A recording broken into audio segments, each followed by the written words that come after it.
Lisboa, 27 de julho de 2024. Num laboratório discreto no coração da capital portuguesa, uma mulher de 63 anos aguardava nervosamente os resultados que poderiam reescrever 80 anos de história oficial. O envelope selado tremia ligeiramente nas suas mãos. Dentro dele estava a verdade que 3 gerações da sua família haviam guardado em absoluto silêncio. A verdade sobre o homem que governou Portugal durante 40 anos.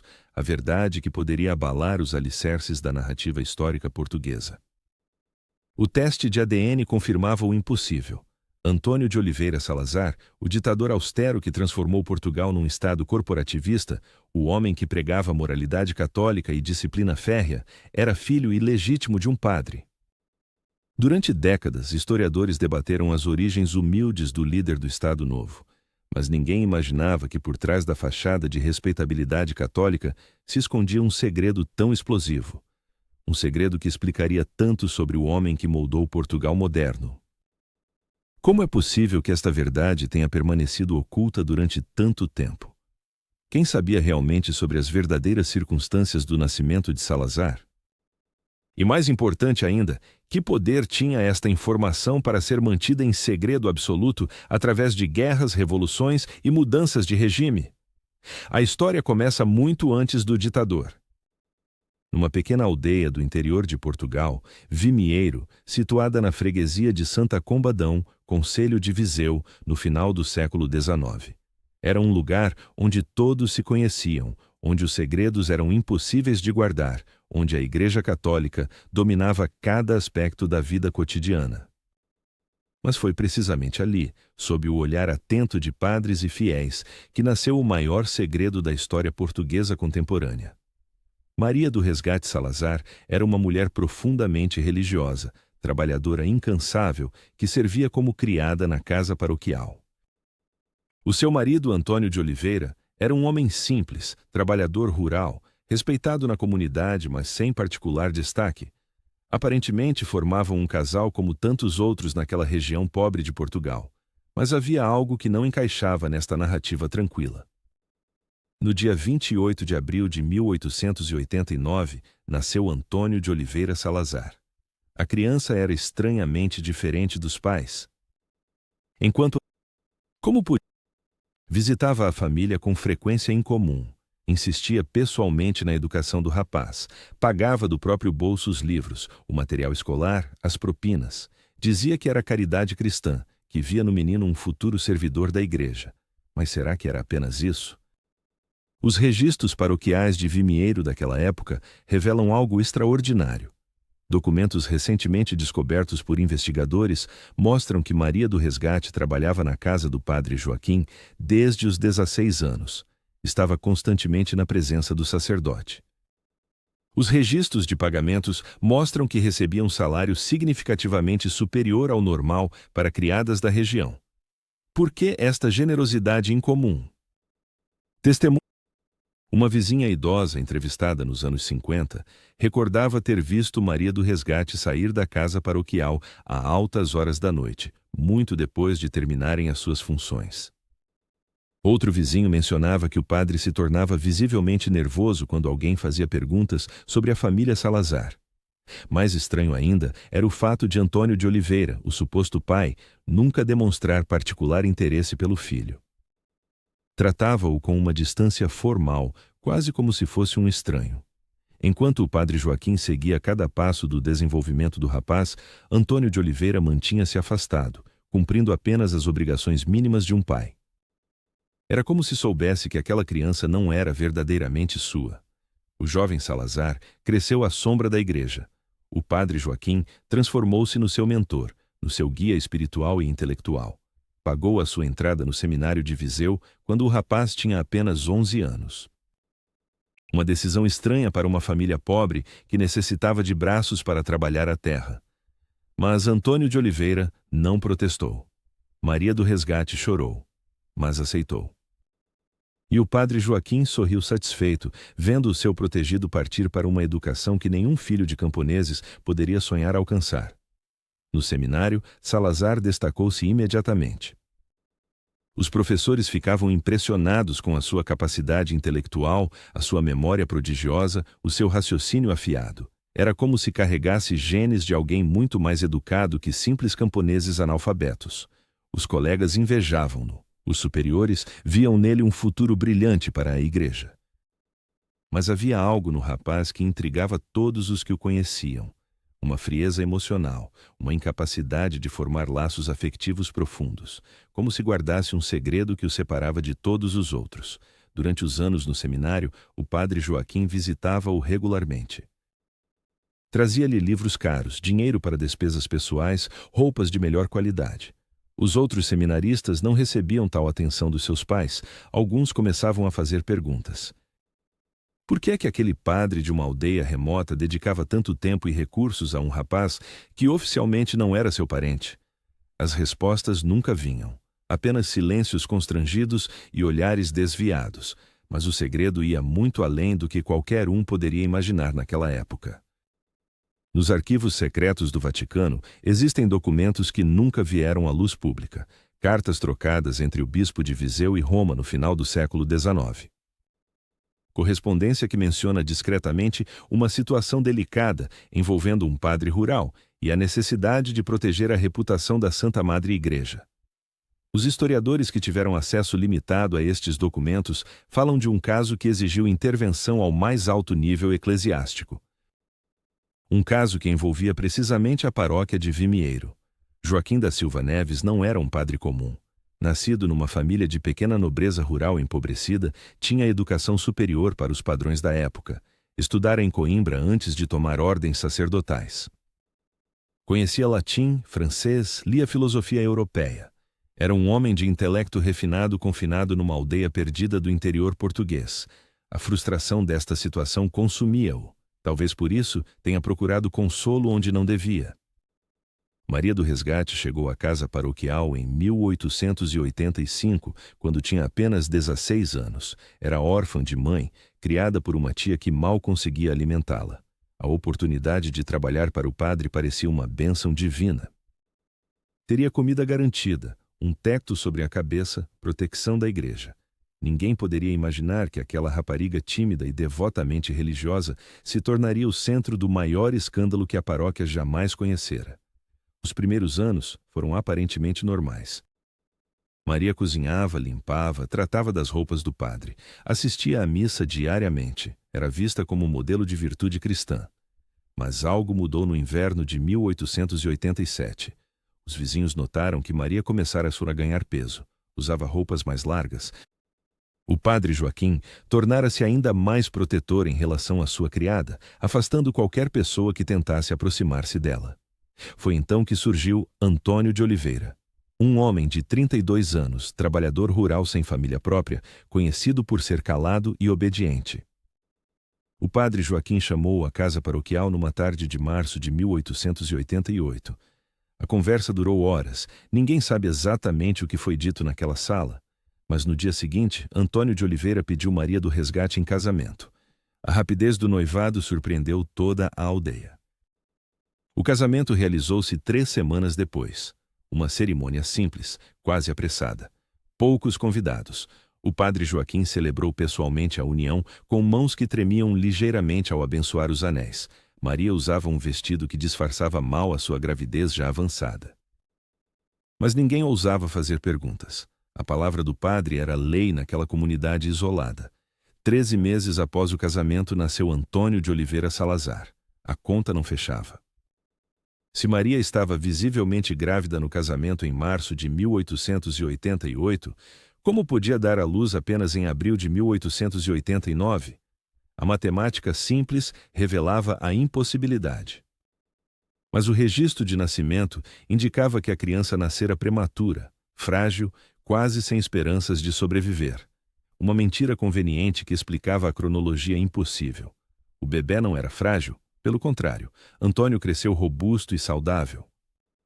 Nos primeiros sentava-se horas a observar o menino com um olhar que misturava orgulho e melancolia. Antônio de Oliveira, o marido, trabalhava longas horas nos campos, voltava cansado ao fim do dia, comia em silêncio, dormia. Raramente pegava no filho ao colo. Não demonstrava a ternura natural de um pai. Era como se cumprisse um papel atribuído, uma penitência aceite em troca de algo que nunca se tornaria público. Que acordo teria sido feito naquela sala em março de 1888? Que preço Antônio de Oliveira aceitara pagar para se tornar pai de uma criança que não era sua? Documentos bancários descobertos recentemente levantam questões perturbadoras.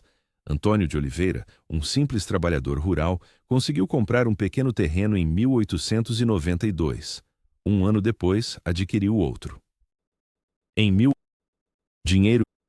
O padre Joaquim mantinha a sua reputação intacta e podia continuar a influenciar o desenvolvimento do seu filho biológico. Maria do Resgate via a sua honra protegida e o seu filho legitimado aos olhos da sociedade. Todos ganhavam algo. Todos tinham razões poderosas para manter o segredo. Mas segredos deste calibre nunca permanecem completamente ocultos. Sempre há alguém que vê demais, que ouve conversas que não devia, que junta peças do puzzle. Em Vimieiro, algumas pessoas suspeitavam. Uma parteira que assistira ao parto falava em voz baixa sobre a verdadeira data da concepção. Um vizinho que trabalhara nos campos com Antônio de Oliveira mencionava o acordo estranho que transformara um homem pobre num proprietário. Uma costureira que fizera o vestido de noiva de Maria recordava as lágrimas da rapariga, lágrimas que não pareciam de felicidade. O medo e a devoção religiosa mantinham todos em silêncio cúmplice. O jovem Antônio crescia alheio a estas tensões subterrâneas, ou talvez não tão alheio assim. Crianças percebem mais do que os adultos imaginam. Sentiu a distância emocional do pai que o criava. Notava o interesse excessivo do padre Joaquim. Ouvia os silêncios estranhos que caíam sobre as conversas quando entrava numa sala. Algo estava errado na sua família, mas ninguém lhe diria o quê. Esta incerteza sobre a sua própria origem moldaria profundamente a personalidade de Salazar. A frieza emocional que todos notavam, a dificuldade em formar relações íntimas, a obsessão com ordem e controle, a necessidade de construir uma imagem pública de respeitabilidade absoluta. Tudo isto fazia sentido para alguém que crescera sentindo que a sua própria existência era um segredo vergonhoso que precisava ser escondido. Aos 11 anos, quando partiu para o seminário de Viseu, Salazar deixou para trás a aldeia onde nascera. Mas não conseguia deixar para trás as perguntas não formuladas que o perseguiam. Quem era ele realmente? Por que é que o padre Joaquim o tratava de forma tão especial? Por que é que o seu pai legal parecia um estranho? A busca por respostas começaria décadas mais tarde, mas as consequências do segredo já estavam profundamente enraizadas na sua psique.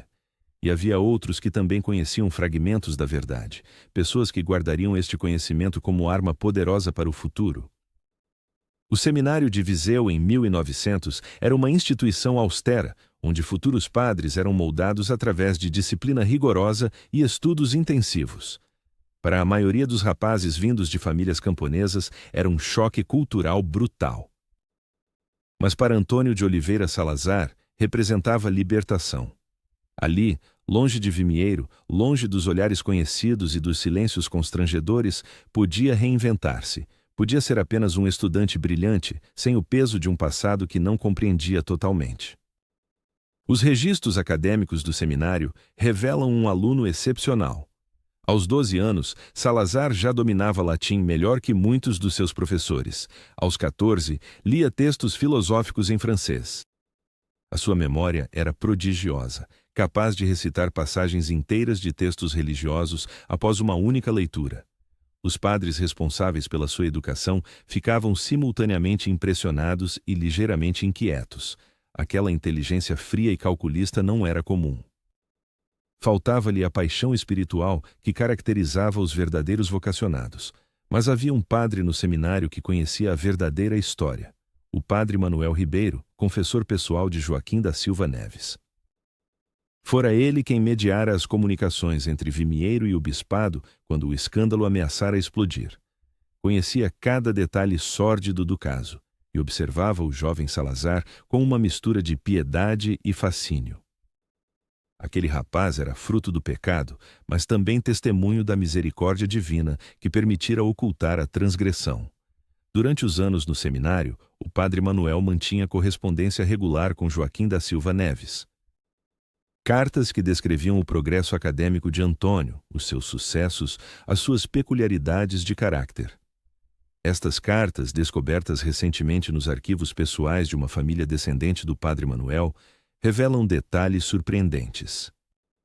Numa delas, terá tido acesso a esta confirmação explícita da sua verdadeira origem? Os indícios sugerem que sim.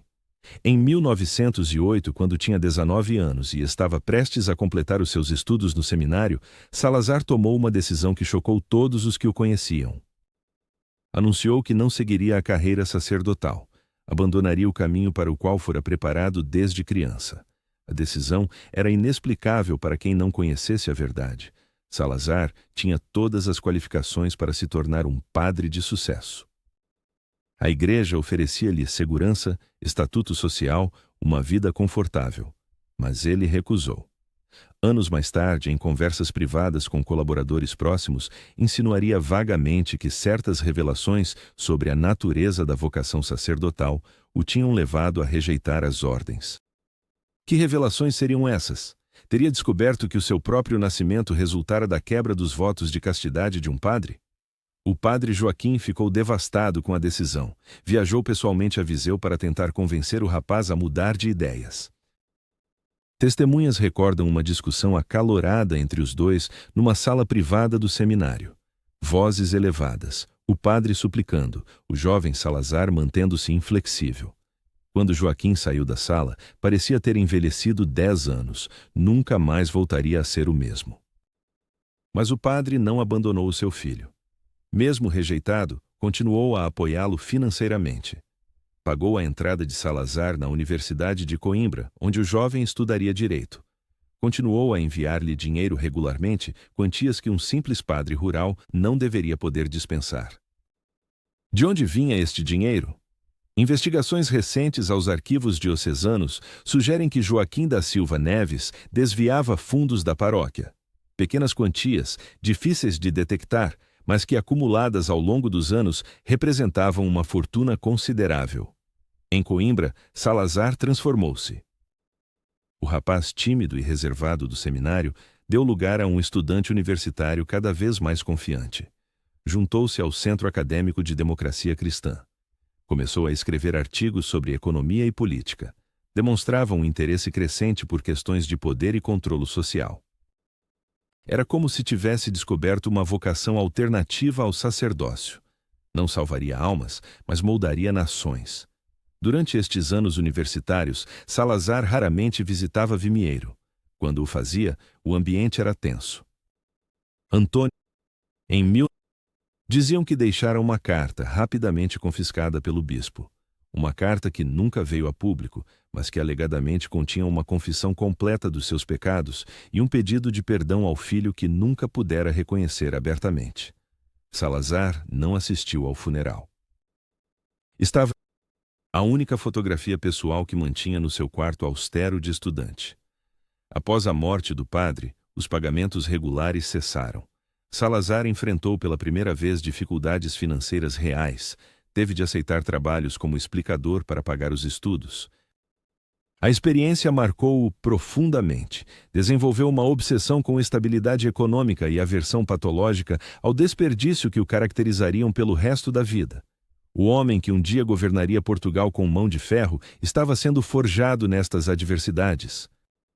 Mas o segredo não morrera com Joaquim da Silva Neves. A carta confiscada pelo bispo continuava a existir algures nos arquivos diocesanos, e havia outras pessoas que conheciam a verdade. O padre Manuel Ribeiro ainda vivia, Antônio de Oliveira ainda vivia, Maria do Resgate ainda vivia. Cada um deles carregava fragmentos de uma bomba que, se explodisse, destruiria a reputação do jovem acadêmico que começava a fazer nome nos círculos intelectuais portugueses. Em 1918, Salazar completou o curso de Direito com distinção. Foi imediatamente convidado a dar aulas na Universidade de Coimbra. Aos 29 anos, tornava-se o professor mais jovem da instituição. A sua especialidade era economia política. As suas aulas caracterizavam-se por uma lógica fria e implacável, não tolerava contradições. Exigia disciplina absoluta. Os alunos temiam-no e respeitavam-no em igual medida. Nesta época, Salazar começou a construir deliberadamente uma imagem pública muito específica. Apresentava-se como católico devoto, moralmente irrepreensível, ascético nos seus hábitos pessoais. Não bebia, não fumava.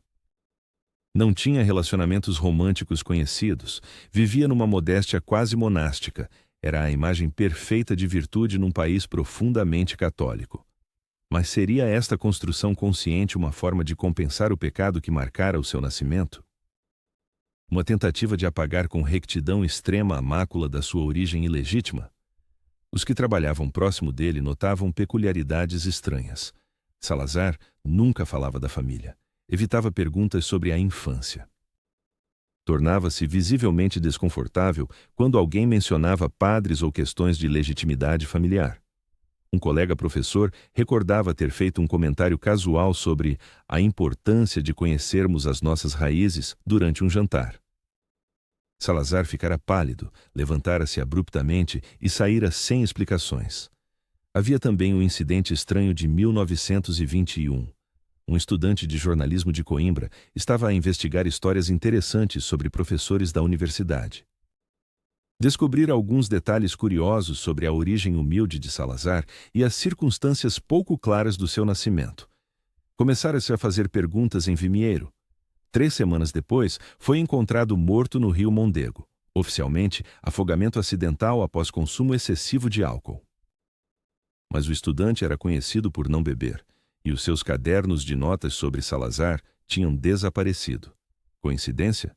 Talvez, mas foi o primeiro de vários incidentes semelhantes que marcariam as décadas seguintes. A década de 1920 foi crucial para a transformação de Salazar de obscuro professor universitário em figura política de primeiro plano. Portugal atravessava um período de profunda instabilidade. A Primeira República, instaurada em 1910, revelara-se um desastre. Governos sucediam-se numa rotação vertiginosa. A economia estava em colapso. Greves e manifestações tornavam-se cada vez mais violentas. O país precisava desesperadamente de alguém que prometesse ordem e estabilidade. Salazar observava este caos com uma mistura de desprezo intelectual e oportunismo calculado. Nas suas aulas, criticava abertamente a democracia liberal como sistema falido. Defendia um modelo corporativista inspirado na doutrina social da Igreja Católica. Os seus escritos econômicos começavam a circular entre políticos e militares descontentes com a situação. O nome de Antônio de Oliveira Salazar era cada vez mais mencionado nos corredores do poder como possível solução para a crise portuguesa. Mas havia quem conhecesse os seus segredos e visse nesta ascensão uma oportunidade. Em 1923, Salazar recebeu uma carta anônima. O envelope não tinha remetente. Dentro, uma única folha com uma mensagem escrita em caligrafia elegante. Sei quem és realmente, sei de onde vens. Isto pode permanecer secreto ou tornar-se público. A escolha é tua. A carta vinha acompanhada de uma cópia fotográfica de um documento. Era uma página do diário pessoal de Joaquim da Silva Neves, onde o padre confessava o seu relacionamento com Maria do Resgate. Salazar estava velho, possivelmente ressentido, talvez precisasse de dinheiro. Mas investigações discretas revelaram que o padre Manuel morrera 2 meses antes. Então, quem tinha acesso aos documentos comprometedores? A resposta chegou 3 meses depois, com uma segunda carta. Desta vez, o autor identificava-se. Era Álvaro Teixeira, filho bastardo de um aristocrata rural, advogado sem clientes, homem amargurado pela sua própria origem ilegítima. Descobrira os documentos enquanto organizava os papéis do falecido padre Manuel, que fora seu padrinho. Queriam. Homens como nós devemos ajudar-se mutuamente, ou destruir-se. Salazar reagiu com a frieza calculista que o caracterizava. Não respondeu à carta. Em vez disso, contratou discretamente investigadores privados para descobrir tudo sobre Álvaro Teixeira. Descobriu que o advogado tinha dívidas de jogo consideráveis, que frequentava bordéis em Lisboa, que tinha uma amante casada cujo marido era militar. Informações comprometedoras que podiam ser usadas como contra-chantagem. Salazar esperou pacientemente pelo momento certo. Esse momento chegou em 1926. O general Oscar Carmona assumira o poder através de um golpe militar. O regime militar precisava de alguém que resolvesse a catástrofe econômica. Salazar foi convidado para ministro das Finanças. Aceitou, mas impôs condições extraordinárias.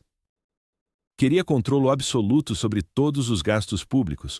Todos os ministérios teriam de submeter os seus orçamentos à sua aprovação. Era um poder sem precedentes. E Carmona, desesperado, aceitou. Nesta posição de força, Salazar finalmente agiu contra Álvaro Teixeira. Não o fez diretamente. Seria demasiado óbvio. Em vez disso, usou os seus novos contatos no aparelho de segurança do Estado. Documentos sobre as dívidas de Teixeira foram discretamente entregues aos seus credores mais perigosos. Fotografias comprometedoras da sua amante foram enviadas anonimamente ao marido militar. Num espaço de 3 semanas, a vida de Álvaro Teixeira desmoronou-se completamente. O advogado foi encontrado morto no seu escritório em Lisboa no dia 15 de agosto de 1926, um tiro na cabeça, a arma ao lado do corpo. Uma carta de suicídio explicava o desespero causado pelas dívidas e pela descoberta do seu caso extraconjugal. A polícia concluiu rapidamente que se tratava de suicídio. O caso foi encerrado. Os pertences pessoais de Teixeira foram inventariados e depois queimados, como era procedimento com bens de suicidas que não tinham família para os reclamar. Entre esses pertences estavam supostamente todos os documentos que Teixeira roubara dos arquivos do padre Manuel. Todos os documentos que provavam a verdadeira paternidade de Salazar. Oficialmente foram destruídos, mas há quem acredite que Salazar conseguiu recuperá-los antes da incineração oficial, que os guardou num cofre pessoal como recordação do perigo que enfrentara e vencera. Como lembrança de que segredos podiam matar. A morte de Álvaro Teixeira marcou uma mudança fundamental em Salazar. Até então, fora um acadêmico que jogava com ideias políticas. Depois disto, tornara-se um jogador implacável no mundo real do poder. Aprendera que segredos podiam ser armas. Que informação comprometedora dava controlo sobre as pessoas, que eliminar ameaças exigia frieza e determinação. Estas lições moldariam o seu estilo de governação nas décadas seguintes. Como ministro das Finanças, Salazar implementou medidas draconianas, cortou despesas brutalmente. Aumentou impostos, equilibrou o orçamento em menos de um ano, algo que parecia impossível. O país estava a sofrer, mas as contas estavam em ordem. Os militares que o tinham nomeado ficaram impressionados. Aqui estava um homem que conseguia fazer o impossível. Um homem que não temia tomar decisões impopulares, um homem que podia salvar Portugal. Mas o sucesso trouxe também maior visibilidade, e visibilidade significava maior risco de exposição. Jornalistas começavam a interessar-se pela vida pessoal do austero ministro das Finanças. Quem era este homem que surgia do nada? De onde vinha? Como se formara? As perguntas eram inocentes, nascidas da curiosidade natural sobre uma figura pública emergente, mas para Salazar, cada pergunta era uma ameaça potencial. Em 1928, um jovem jornalista chamado Fernando Pessoa, não esse Fernando Pessoa, outro com o mesmo nome, começou a investigar a biografia de Salazar para um perfil no jornal O Século. Viajou a Vimieiro, falou com pessoas idosas que recordavam o nascimento de Antônio. Falou com Antônio de Oliveira, já velho e doente, que disse coisas estranhas sobre acordos que um homem tem de cumprir mesmo quando pesa na alma. O jornalista sentiu que havia uma história maior ali. Começou a procurar documentos paroquiais, tentou aceder aos registros do seminário de Viseu. Pediu autorização para consultar correspondência do falecido padre Joaquim da Silva Neves. Era persistente e inteligente, estava perigosamente perto da verdade, então teve um acidente. O comboio que o trazia de Viseu para Lisboa descarrilou numa curva. 23 mortos. O jornalista Fernando Pessoa estava entre eles. Os seus cadernos de notas que levava sempre consigo nunca foram encontrados entre os pertences recuperados do local do acidente. A investigação ao descarrilamento concluiu que fora causado por falha mecânica. Mas um trabalhador ferroviário, anos mais tarde, no seu leito de morte, contaria ao seu padre confessor que vira 2 homens a mexer nos carris naquela noite. Homens que lhe pagaram uma quantia considerável para esquecer o que tinha visto. Maria do Resgate morreu em 1930, aos 61 anos. Salazar não assistiu ao funeral. Enviou uma coroa de flores caríssima e uma contribuição generosa para a paróquia. Mas não voltou a Vimieiro, não viu o caixão da mulher que o gerara baixar à terra. Não ouviu as orações finais. Era como se quisesse apagar completamente aquela parte da sua vida. Como se a morte de Maria pudesse enterrar também os segredos que ela carregara durante décadas. Antônio de Oliveira sobreviveu-lhe apenas 2 anos. Morreu em silêncio, sozinho, numa casa que já não reconhecia como sua. Todas as propriedades que acumulara com o dinheiro do padre Joaquim foram vendidas após a sua morte. O dinheiro desapareceu, supostamente usado para pagar dívidas antigas. Mas investigações posteriores nunca encontraram registro dessas dívidas. Para onde foi esse dinheiro? Quem o recebeu? Seria mais uma forma de garantir que certos segredos permanecessem enterrados? Em 1932, Salazar tornou-se presidente do Conselho de Ministros. Efetivamente, ditador de Portugal. Tinha 43 anos e tinha conseguido algo extraordinário: apagara quase completamente o seu passado. As pessoas conheciam-no apenas como o professor austero de Coimbra que salvara a economia. Ninguém falava das circunstâncias estranhas do seu nascimento. Ninguém questionava por que nunca mencionava a família. O segredo parecia seguro, mas segredos têm vida própria, e este estava longe de estar definitivamente enterrado. O Estado Novo que Salazar construiu a partir de 1933 era um reflexo das suas obsessões pessoais: ordem, controlo, moralidade católica pública. Tudo que faltara ou for ambíguo na sua própria vida transformou-se em pilar do regime. Portugal seria a nação que ele nunca pudera ser pessoalmente: legítima, respeitável, moralmente irrepreensível aos olhos de Deus e dos homens. Era como se governar um país inteiro fosse a sua forma de reescrever a narrativa da sua própria existência. A censura foi institucionalizada de forma sistemática.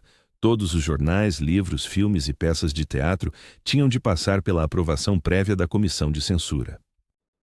Oficialmente, isto servia para proteger os valores tradicionais portugueses e evitar propaganda comunista. Mas Salazar tinha outro motivo, mais pessoal. Nenhuma investigação jornalística indesejada poderia chegar ao público. Nenhuma biografia não autorizada seria publicada. O controlo da informação protegia não apenas o regime, mas também o homem que o liderava. A Polícia Internacional e de Defesa do Estado, conhecida pela sigla PIDE, tornou-se o instrumento mais temido do regime. Criada em 1945 para substituir a anterior polícia política, a PIDE tinha poderes extraordinários. Podia prender sem ordem judicial, interrogar sem limites de tempo, fazer desaparecer pessoas. Oficialmente existia para combater ameaças à segurança nacional.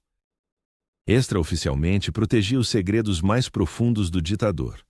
Poucos sabiam que dentro da PIDE existia uma secção ultra-secreta, não tinha nome oficial.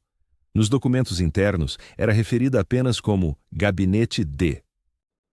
Era composta por não mais de 5 agentes, todos escolhidos pessoalmente por Salazar. A sua missão única era localizar, adquirir e destruir qualquer documento ou testemunho que pudesse comprometer a história oficial sobre as origens do ditador. Tinha um orçamento ilimitado e autorização para usar qualquer método necessário. O chefe deste Gabinete D era um homem chamado Arthur Mendes Correia, antigo seminarista que abandonara a vocação sacerdotal, tal como Salazar. Era dito que conhecia o verdadeiro segredo do ditador. Que Salazar confiava nele precisamente porque Correia também carregava segredos sombrios no seu passado. Os dois homens eram próximos de uma forma que poucos no regime compreendiam. Encontravam-se semanalmente, sempre sozinhos, sempre sem testemunhas. O que discutiam nessas reuniões nunca foi registrado. Em 1947, um historiador espanhol chamado Miguel Hernández começou a trabalhar numa biografia comparativa de ditadores ibéricos. Queria estudar Franco e Salazar em paralelo. Obteve autorização oficial para aceder a arquivos portugueses. Durante meses trabalhou em Lisboa recolhendo material, mas começou a notar lacunas estranhas nos registros oficiais, datas que não fechavam, documentos que tinham sido removidos dos arquivos. referências à correspondência que já não existia. Hernandes era perspicaz. Compreendeu que estava perante uma operação deliberada de ocultação histórica. Começou a fazer perguntas discretas. Viajou a Vimieiro sem autorização oficial. Tentou aceder aos arquivos paroquiais. Foi impedido pelo padre local, que pareceu aterrorizado com as suas perguntas. Quando Hernandes insistiu, o padre fez um telefonema. 3 horas depois, agentes da PIDE chegaram à aldeia.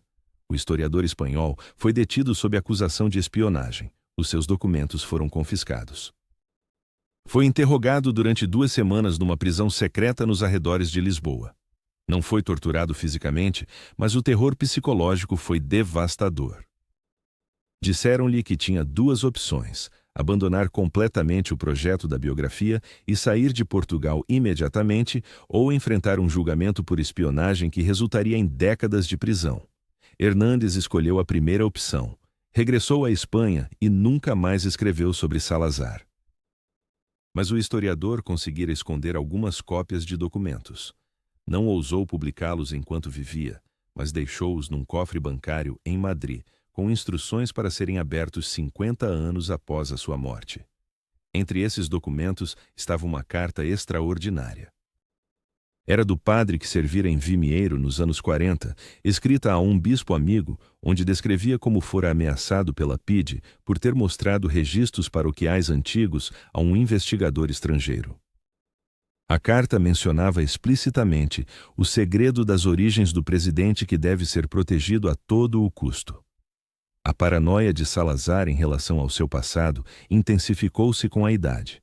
Na década de 50, tornou-se quase obsessivo. Ordenou que todos os habitantes de Vimieiro, que tinham mais de 60 anos, fossem discretamente vigiados. Queria saber com quem falavam, que visitas recebiam, se algum estranho fazia perguntas sobre o passado. A aldeia onde nascera transformou-se numa prisão a céu aberto, onde cada conversa podia ser reportada à PIDE. Em 1952, uma velha parteira de Vimieiro ficou gravemente doente. No seu leito de morte, começou a falar sobre o parto que assistira em abril de 1889. Falava confusamente sobre datas erradas, sobre um bebê que não era prematuro, como diziam os registros, sobre uma jovem mãe que chorava de vergonha. O padre que a confessava ficou alarmado. Não pelos pecados da mulher moribunda, mas pelo perigo daquelas revelações. O padre fez o que era esperado dele, telefonou para uma linha direta que todos os párocos da região conheciam. Era um número que conectava diretamente ao gabinete de Arthur Mendes Correia. Respondeu pessoalmente. 2 horas depois, 2 homens vestidos como médicos chegaram à casa da parteira. Administraram-lhe algo que acalmou o seu delírio. Ela morreu pacificamente naquela noite. Os médicos levaram consigo todos os cadernos e documentos pessoais da falecida. Oficialmente morreram num incêndio acidental dias depois, mas há quem diga que foram vistos nos arquivos secretos da PIDE, em Lisboa.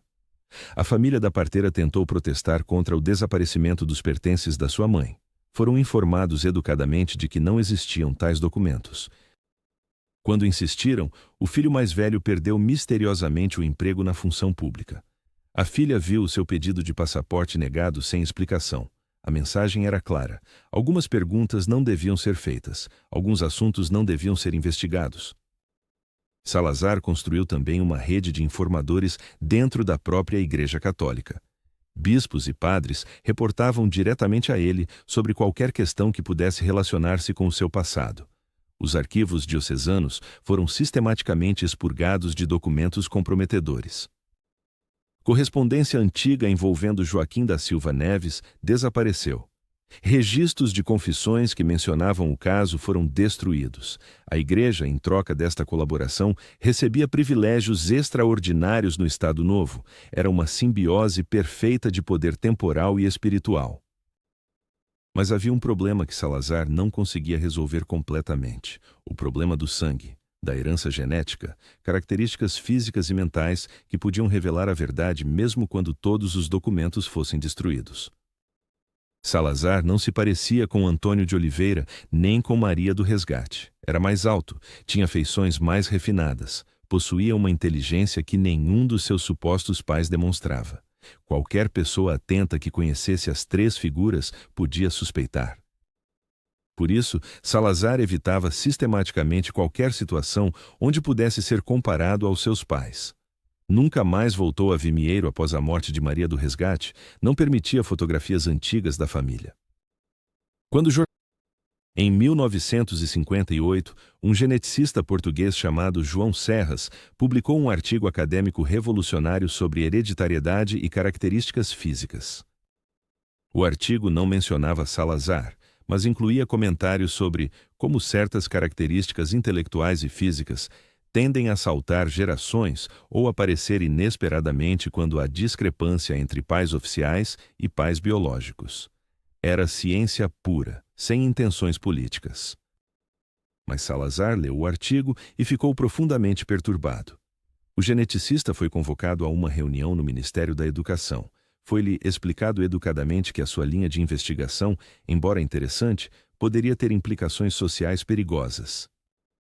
Poderia ser usada para questionar a legitimidade de famílias respeitáveis, poderia criar instabilidade social. Seria melhor se concentrasse os seus estudos noutras áreas. O Dr. Serras compreendeu a mensagem implícita. Abandonou completamente a investigação em genética humana e dedicou o resto da carreira a estudar plantas. A ironia não escapava aos poucos que conheciam a verdade.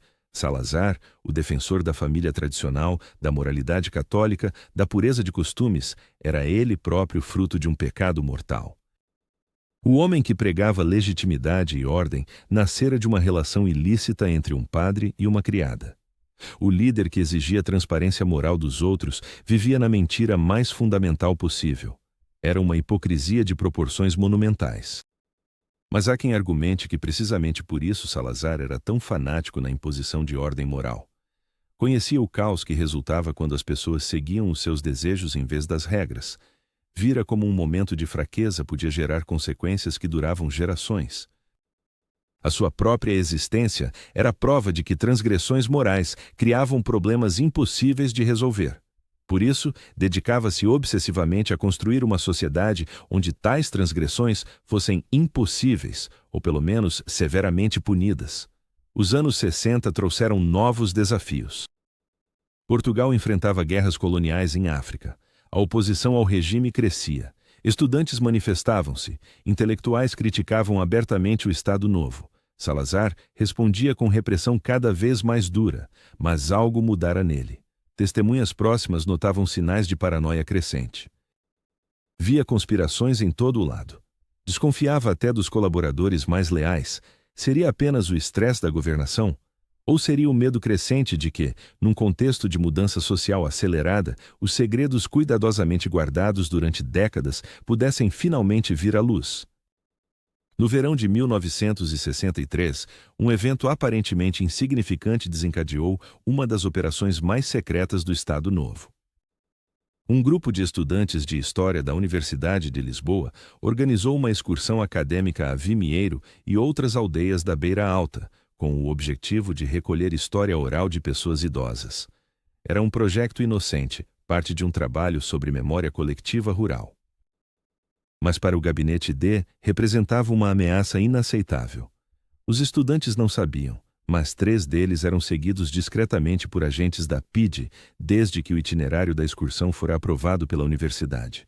Quando chegaram a Vimieiro, ficaram surpreendidos com a hostilidade dos habitantes. Portas fechavam-se nas suas caras, pessoas idosas recusavam-se a falar.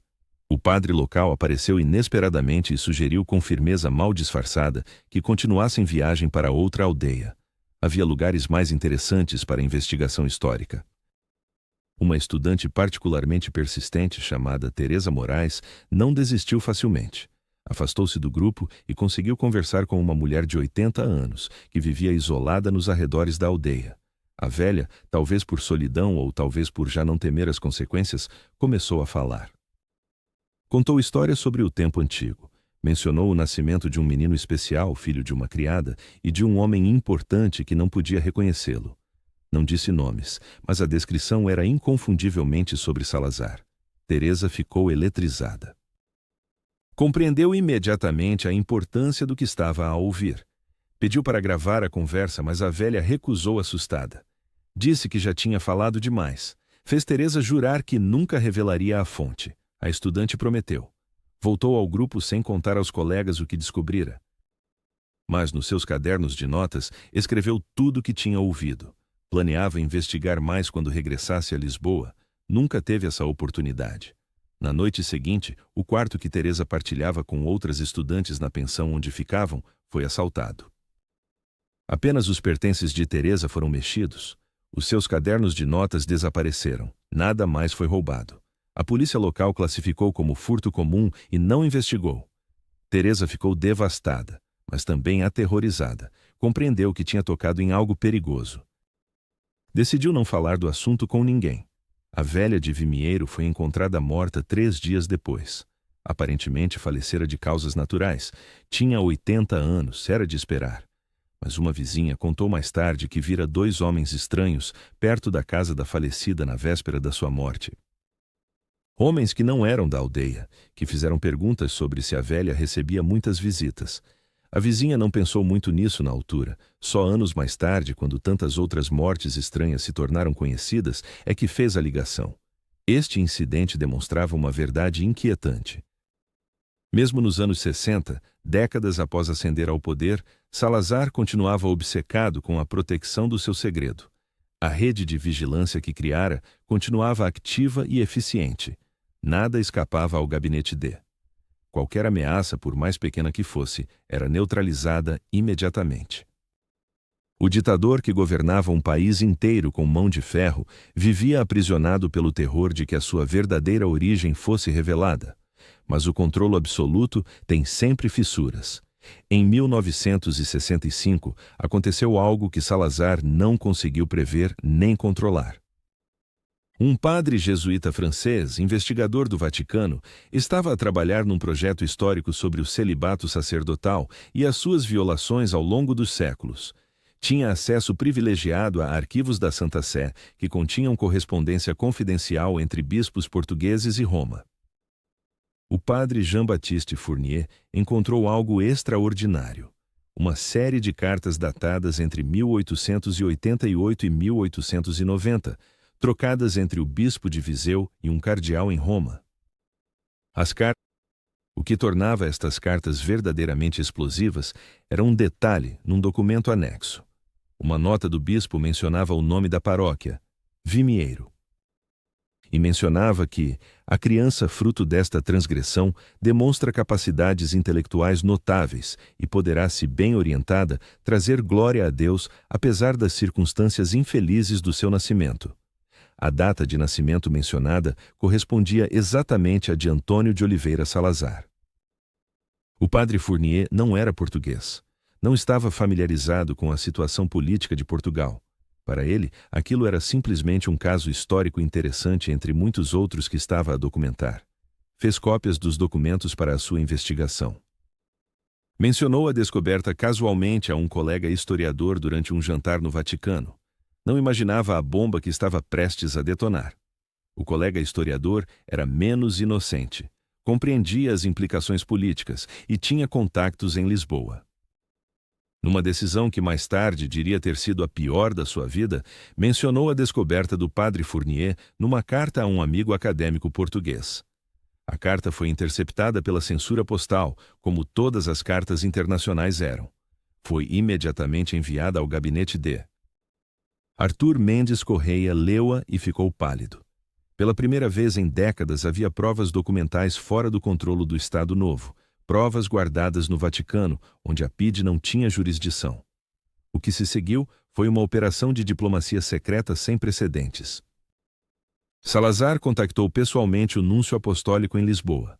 Pediu uma audiência urgente, explicou a situação em termos vagos, mas suficientemente claros. Disse que havia documentos nos arquivos vaticanos que, se tornados públicos, poderiam causar grave embaraço às relações entre Portugal e a Santa Sé, que seria do interesse de ambas as partes que tais documentos fossem reavaliados quanto à sua pertinência histórica. O Vaticano compreendia estas subtilezas diplomáticas. Portugal era um dos últimos bastiões católicos na Europa cada vez mais secular. Salazar era um aliado valioso da Igreja num mundo que se tornava hostil aos valores tradicionais. Perder este aliado por causa de documentos antigos sobre um pecado de um padre rural de há 80 anos parecia uma má troca. Além disso, a própria igreja tinha interesse em que certas transgressões históricas permanecessem discretamente arquivadas.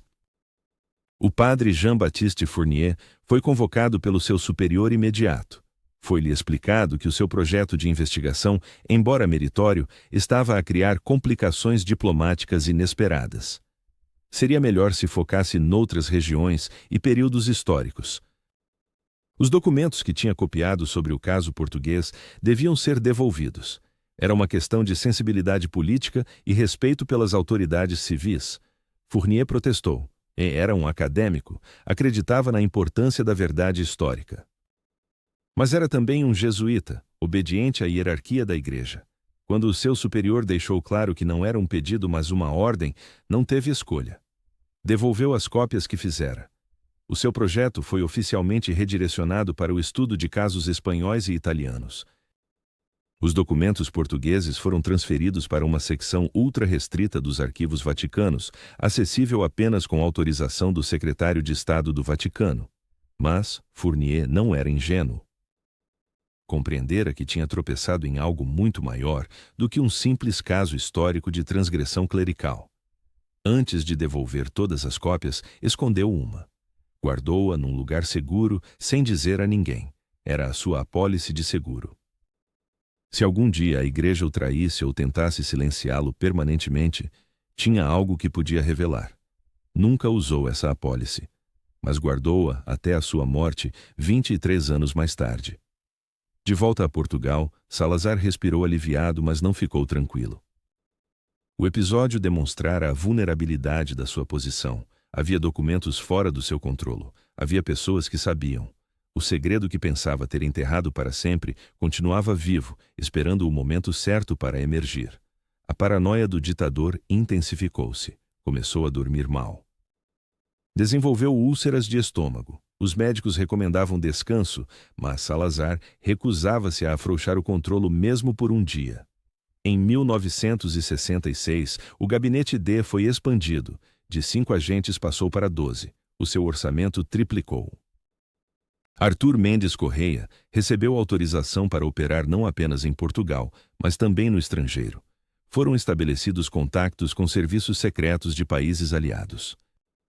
A CIA americana, sempre interessada em manter a estabilidade dos seus aliados da NATO, concordou em partilhar informação sobre portugueses suspeitos que viajavam ao estrangeiro. O MI6 britânico fez o mesmo. Uma rede internacional estava a ser tecida para proteger um segredo pessoal.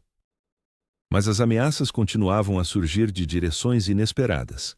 Nesse mesmo ano, um genealogista amador em Viseu começou a trabalhar numa árvore genealógica das famílias importantes da região. Era um hobby inocente, popular entre reformados com tempo livre. Mas quando começou a investigar a família Salazar, encontrou inconsistências perturbadoras. As datas não batiam certas, havia lacunas inexplicáveis nos registros, pessoas que deviam ter documentos não os tinham, registros paroquiais pareciam ter sido alterados. O genealogista, homem meticuloso, ficou intrigado. Começou a fazer perguntas mais profundas. Visitou cemitérios, copiou inscrições em lápides, comparou-as com registros oficiais, descobriu discrepâncias que sugeriam falsificação sistemática de documentos. Estava entusiasmado com o puzzle que estava a resolver. Não compreendia que cada pergunta que fazia o aproximava do perigo mortal. Uma noite, a casa do genealogista ardeu completamente. Ele conseguiu escapar, mas todos os seus documentos e notas foram destruídos. A investigação ao incêndio concluiu que fora causado por um cigarro mal apagado. O fato de o genealogista não fumar foi considerado irrelevante. Às vezes as pessoas deixavam cigarros de visitas acesos, diziam as autoridades. Era preciso ter mais cuidado. O homem compreendeu a mensagem. Abandonou o hobby da genealogia e nunca mais falou do assunto. Quantas histórias como estas existiram? Quantas pessoas inocentes tropeçaram acidentalmente no segredo de Salazar e pagaram o preço? Os arquivos da PIDE, parcialmente abertos após a Revolução de Abril de 1974, sugerem dezenas de casos. Mas os arquivos do gabinete D nunca foram encontrados. Presumivelmente foram destruídos nos últimos dias do regime. Nunca saberemos a extensão completa da operação de encobrimento. O que sabemos é que Salazar gastou recursos monumentais do Estado português para proteger um segredo pessoal. Dinheiro que podia ter sido usado para educação, saúde ou desenvolvimento econômico foi desviado para uma máquina de vigilância e repressão, cujo objetivo principal era proteger a reputação do ditador. Era um abuso de poder de dimensões extraordinárias. O Estado inteiro estava a ser usado como instrumento para ocultar a ilegitimidade do seu líder. E, no entanto, a ironia final era que provavelmente a maioria dos portugueses nem se importaria se soubesse a verdade. Em 1960, a sociedade já estava a mudar. Os velhos preconceitos sobre legitimidade de nascimento começavam a enfraquecer. Mas Salazar, prisioneiro da mentalidade do século XIX em que nascera, não conseguia compreender isto. Para ele, a bastardia continuava a ser uma marca indelével de vergonha. Por isso, continuava a lutar desesperadamente para a ocultar. A luta estava prestes a tornar-se ainda mais desesperada. Em 6 de setembro de 1968, Antônio de Oliveira Salazar sofreu um acidente doméstico que mudaria o curso da história portuguesa. Enquanto descansava numa cadeira de lona na sua residência de verão, no Forte de Santo Antônio do Estoril, a cadeira cedeu. Salazar caiu, batendo violentamente com a cabeça. O traumatismo craniano foi grave. Foi transportado às pressas para o hospital, onde os médicos diagnosticaram um hematoma cerebral que exigia cirurgia urgente. Durante as semanas seguintes, enquanto Salazar permanecia inconsciente ou semiconsciente, algo extraordinário aconteceu nos bastidores do poder. Arthur Mendes Correia, chefe do gabinete D, entrou em pânico. O ditador estava incapacitado, não podia dar ordens, não podia proteger os seus próprios segredos, e havia documentos, dossiês inteiros, que apenas Salazar e Correia conheciam. Documentos que provavam décadas de operações ilegais, assassinatos encomendados, chantagens, destruição de provas. Se o novo governo que inevitavelmente surgiria decidisse investigar, tudo poderia vir à tona. Correia tomou uma decisão drástica. Durante 3 noites consecutivas, ele e 2 agentes de confiança absoluta entraram nos arquivos secretos da PAID. Trabalhavam apenas de noite quando havia menos funcionários. Retiraram sistematicamente todos os documentos relacionados com o gabinete D. Eram centenas de dossiês, milhares de páginas. Transportaram-nos em malas discretas para um local seguro. Uma quinta isolada no Alentejo, propriedade de um colaborador que devia favores a Correia. Ali, durante 2 semanas, queimaram documentos. Uma fogueira constante consumia décadas de história secreta, registros de vigilância em Vimieiro, relatórios sobre pessoas que tinham feito perguntas inconvenientes, fotografias de documentos roubados de arquivos paroquiais, correspondência interceptada. Ordens de operações que resultaram em mortes suspeitas. Tudo foi transformado em cinzas. Correia supervisionava pessoalmente, certificando-se de que nada sobreviveria para contar a história. Mas Correia cometeu um erro. Confiou demasiado num dos seus agentes. Miguel Torres era membro do gabinete D há 15 anos. Participara em dezenas de operações. Conhecia segredos que podiam destruir reputações e libertar criminosos. E estava farto. Anos de trabalho sujo tinham corroído a sua alma. Ver a pilha de documentos a ser queimada foi a gota de água. Ali estava a prova de crimes monstruosos e estava a ser destruída para proteger um homem que talvez nem sobrevivesse. Torres escondeu 3 dossiês. Não os que continham as provas mais graves dos crimes do regime, isso seria demasiado perigoso. Escolheu estrategicamente os dossiês relacionados com as origens de Salazar, documentos sobre vigilância em Vimieiro, relatórios sobre a supressão de investigações jornalísticas, correspondência interceptada envolvendo o caso do padre Fournier no Vaticano. Escondeu-os dentro da sua própria casa, numa parede falsa que construiu pessoalmente. Torres planeava usar estes documentos como seguro de vida. Se algum dia Correia ou os novos líderes do regime quisessem eliminá-lo como testemunha inconveniente, teria algo para negociar. Não era idealismo, era pragmatismo. Mas ao esconder aqueles documentos, estava a garantir que o segredo de Salazar sobreviveria à queima dos arquivos. Estava a plantar uma bomba relógio histórica. Enquanto isto acontecia, Salazar permanecia num estado de consciência alterada. Os médicos mantinham-no sedado para permitir a recuperação cerebral. Mas nos breves momentos de semiconsciência, o ditador delirava. Falava em voz alta sobre coisas que tinha guardado em segredo durante décadas. Mencionava o padre Joaquim. Pedia perdão a Maria do Resgate. Murmurava sobre o segredo que ninguém pode saber. As enfermeiras ouviam sem compreender. Os médicos anotavam como sintomas de confusão pós-traumática. Mas havia uma pessoa na sala que compreendeu perfeitamente. O doutor Carlos Mendes, neurologista responsável pelo tratamento de Salazar, era homem culto e perspicaz. Ouviu os delírios, juntou as peças, compreendeu que estava perante uma revelação extraordinária. O ditador de Portugal, no seu leito de doente, estava a confessar um segredo monumental. O médico ficou dividido entre o dever de confidencialidade e a importância histórica do que estava a ouvir. O Dr. Mendes tomou uma decisão que o atormentaria pelo resto da vida. Começou a gravar discretamente os delírios de Salazar.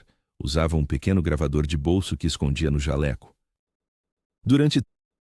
Quando Salazar finalmente recuperou a lucidez suficiente, os delírios cessaram. Voltou a ser o homem controlado e silencioso de sempre. Mas o mal estava feito. As gravações existiam. O Dr. Mendes guardou-as num cofre pessoal, incerto sobre o que fazer com elas. Publicá-las enquanto Salazar vivesse seria traição ao dever médico e provavelmente resultaria na sua própria morte. Mas destruí-las parecia um crime contra a tua história. Em 27 de setembro de 1968, Marcelo Caetano substituiu oficialmente Salazar como presidente do Conselho. Salazar nunca foi informado desta mudança. Os médicos e colaboradores próximos decidiram mantê-lo na ilusão de que ainda governava. Todos os dias, preparavam documentos falsos para ele assinar. Simulavam consultas sobre decisões políticas. Era uma farsa elaborada e cruel, mas parecia a opção mais humana do que revelar ao velho ditador que o poder pelo qual lutara toda a vida lhe tinha sido retirado. Outros observavam em silêncio, contando os dias até que o regime que ele construíra também morresse. Com a morte de Salazar, seria de esperar que os seus segredos morressem também. Mas segredos têm vida própria. As gravações do Dr. Mendes existiam. Os dossiês escondidos por Miguel Torres existiam. A cópia que o padre Fournier guardara nos arquivos jesuítas em França existia. E havia pessoas, velhas agora, mas ainda vivas, que tinham conhecido a verdade ou partes dela.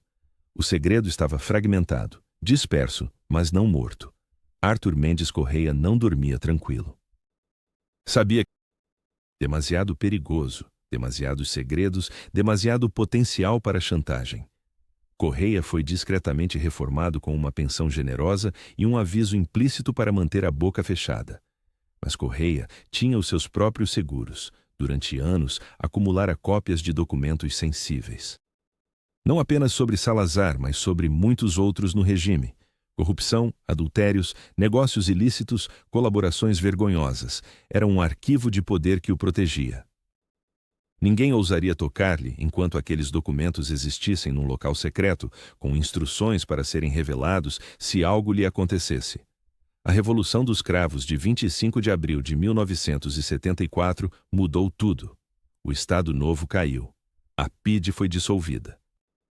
Milhares de prisioneiros políticos foram libertados. Os arquivos secretos foram invadidos por multidões furiosas. Documentos foram queimados nas ruas. Agentes da polícia política fugiram ou foram presos. Era o caos libertador de uma revolução.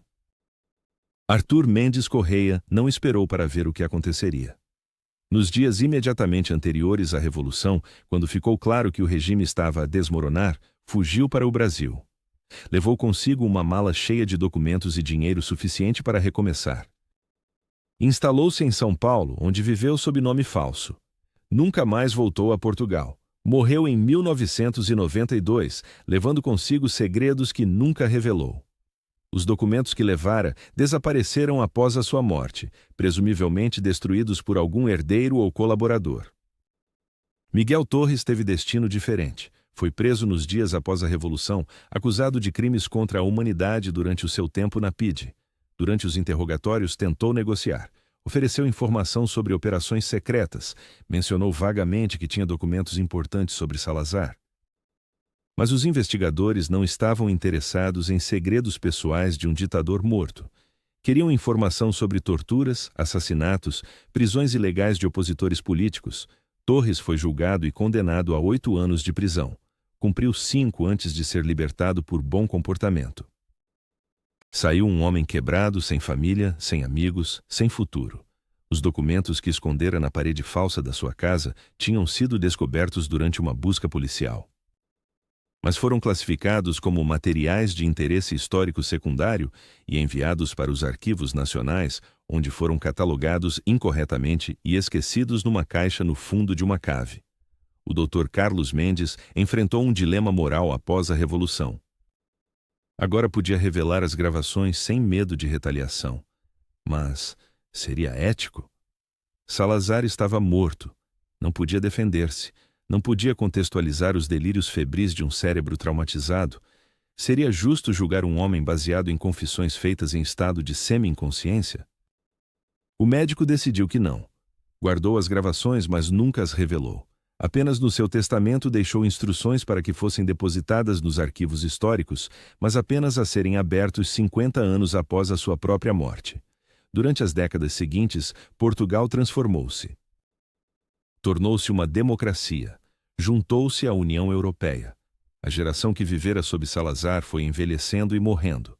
Para os mais jovens, o Estado Novo era história antiga, tão distante como a monarquia. Salazar tornou-se uma figura histórica, estudada academicamente, sem as paixões que inflamavam os seus contemporâneos. Historiadores escreveram dezenas de biografias, analisaram a sua política econômica, a sua diplomacia durante a Segunda Guerra Mundial, a sua resistência à descolonização.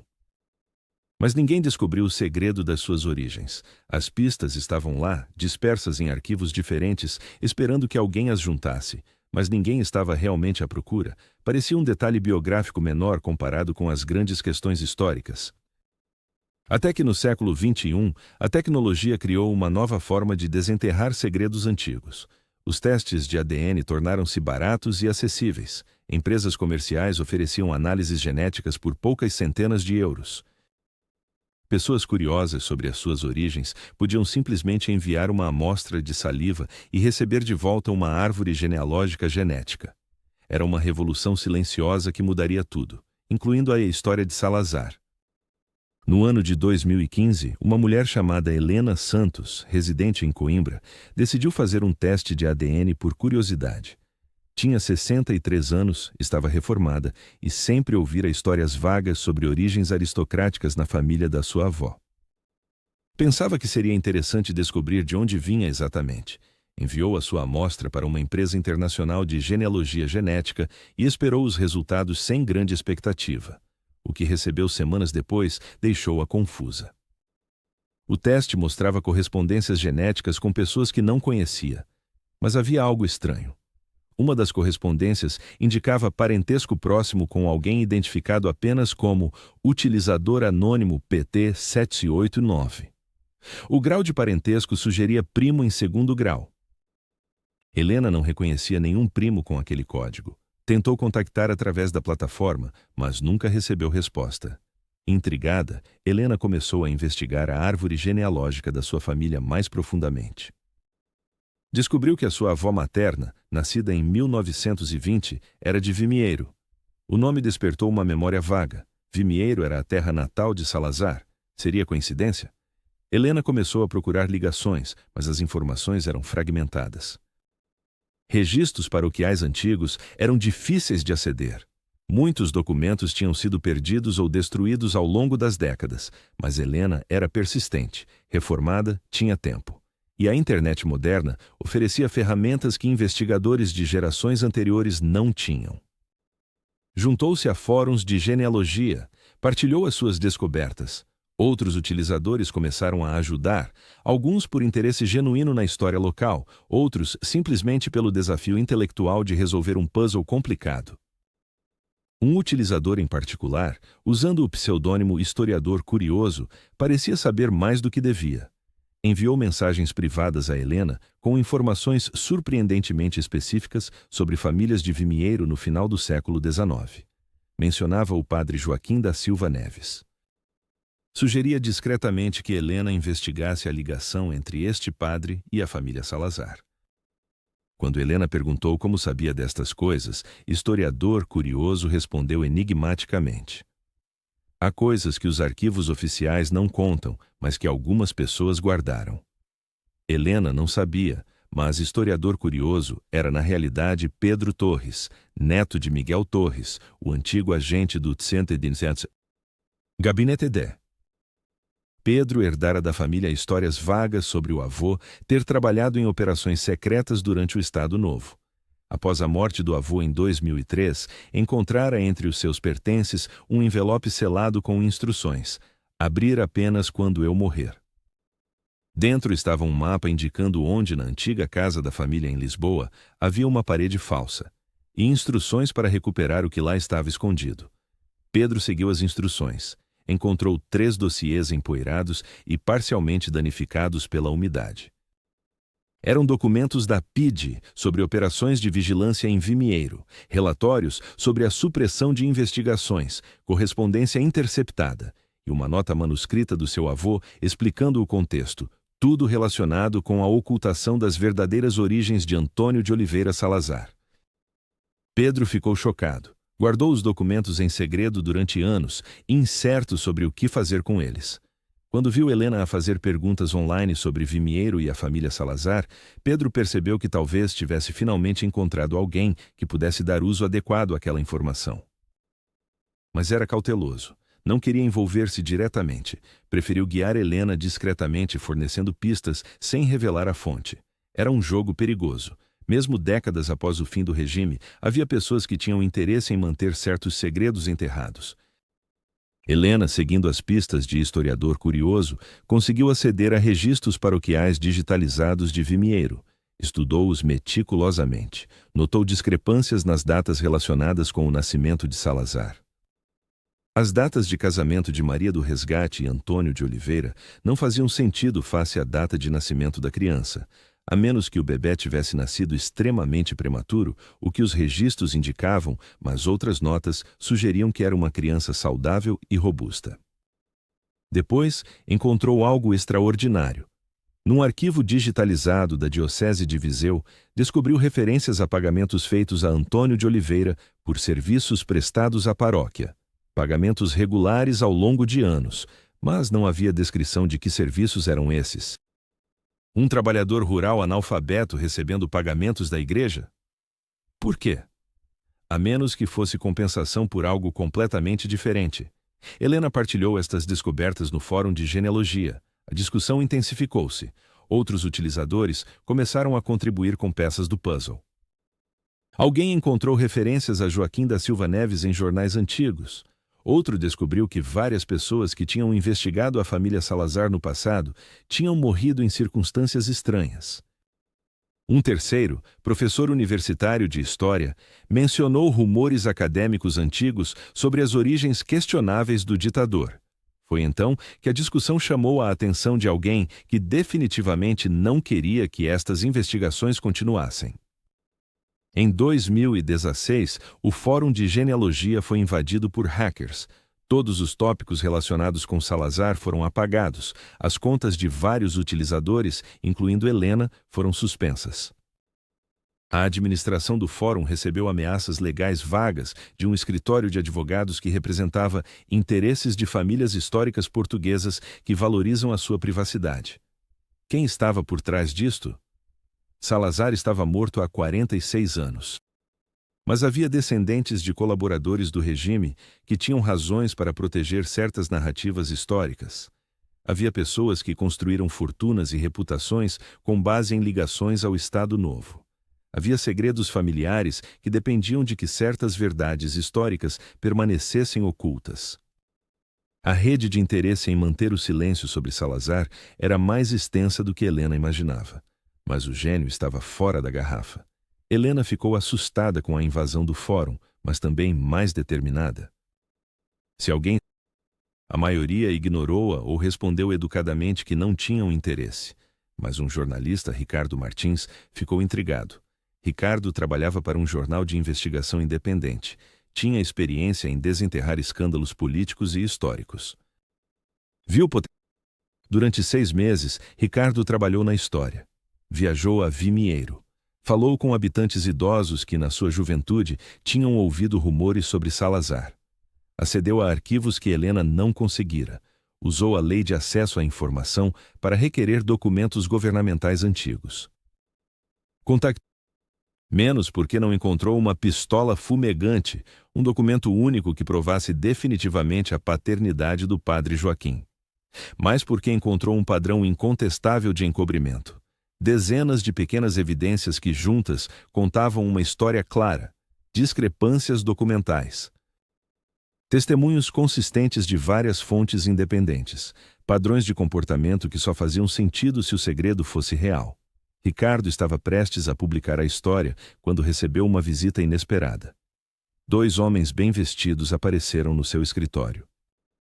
Não se identificaram como representantes de ninguém específico, mas deixaram claro que tinham conhecimento detalhado da sua investigação. Sabiam com quem tinha falado, que arquivos tinha consultado, que documentos tinha copiado. Era uma demonstração de vigilância sofisticada que deixou Ricardo genuinamente assustado.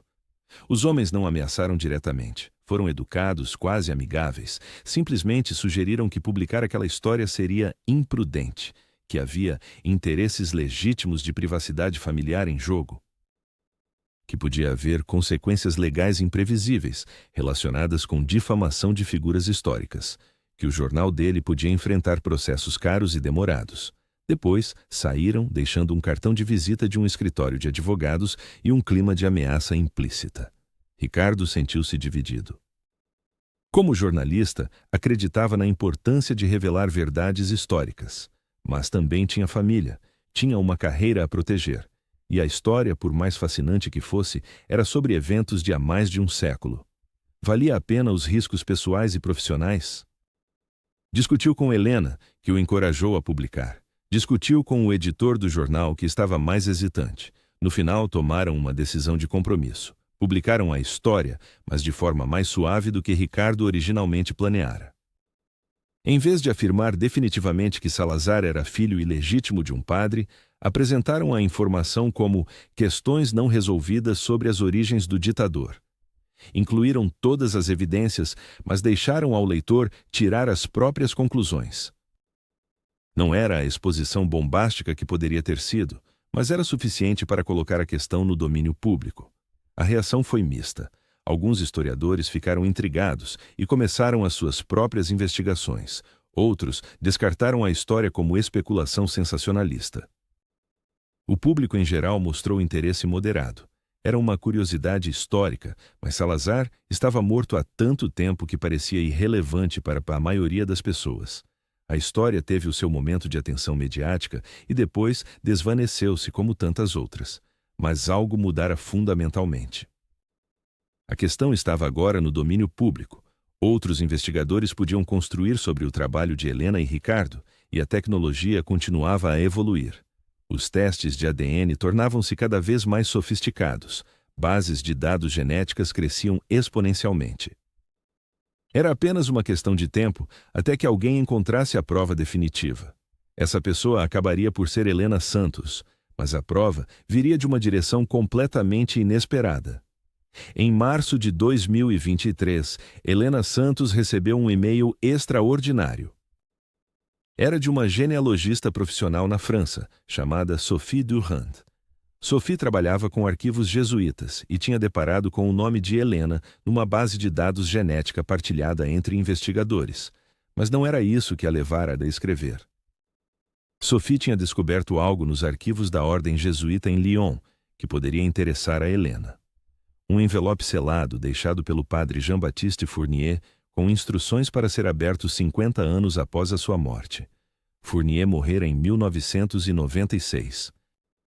Os 50 anos tinham passado em 2022, mas com a pandemia e a desorganização administrativa que se seguiu, o envelope só fora aberto recentemente. Dentro estava a cópia que Fournier guardara dos documentos vaticanos sobre o caso do padre Joaquim da Silva Neves. E havia algo mais. Uma nota do próprio Fournier explicando que conhecia a identidade da criança mencionada nos documentos, que essa criança se tornara líder de Portugal, que guardara aquela informação como testemunho histórico para gerações futuras. Sofia enviara a Helena cópias digitalizadas de tudo. Os documentos eram em latim eclesiástico, mas Sophie fornecera traduções. Eram extraordinariamente explícitos. As cartas entre o bispo de Viseu e Roma não usavam eufemismos. Descreviam claramente o padre Joaquim da Silva Neves, que mantinha relação carnal com a sua criada Maria do Resgate. Mencionavam a criança Antônio nascida desta união ilícita. Discutiam o arranjo com um trabalhador local para servir de pai legal mediante compensação financeira.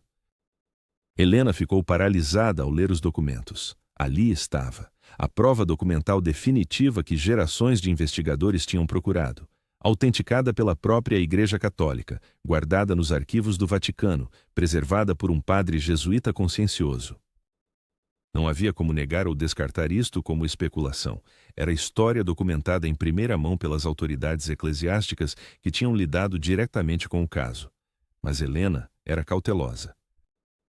A experiência com a invasão do Fórum de Genealogia e as ameaças a Ricardo Martins tinham-na ensinado que publicar esta informação tinha riscos.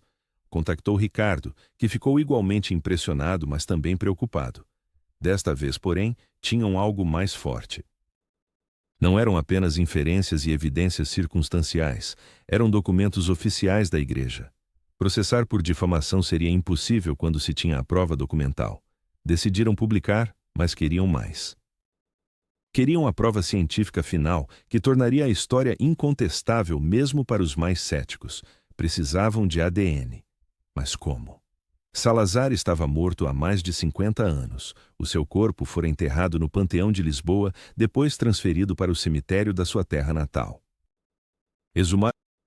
O utilizador anônimo PT789, que mostrava parentesco próximo, mas nunca respondera aos contatos. Se ela própria tinha ADN relacionado com a família de Salazar através da sua avó de Vimieiro, e se havia outro parente próximo na base de dados, talvez fosse possível triangular geneticamente. Talvez fosse possível provar a linhagem sem precisar de exumar ninguém. Helena contactou a empresa de genealogia genética, explicou que estava a fazer investigação histórica importante e precisava de informação sobre o utilizador PT789. A empresa recusou inicialmente, citando políticas de privacidade. Mas quando Helena explicou que tinha evidências documentais de paternidade ilegítima envolvendo uma figura histórica importante e que a informação genética podia confirmar factos históricos de interesse público, a empresa concordou em contactar o utilizador anônimo e pedir autorização para partilhar informação. Semanas passaram sem resposta. Helena estava a perder a esperança quando recebeu um e-mail da plataforma de genealogia. O utilizador PT789 concordara em estabelecer contato.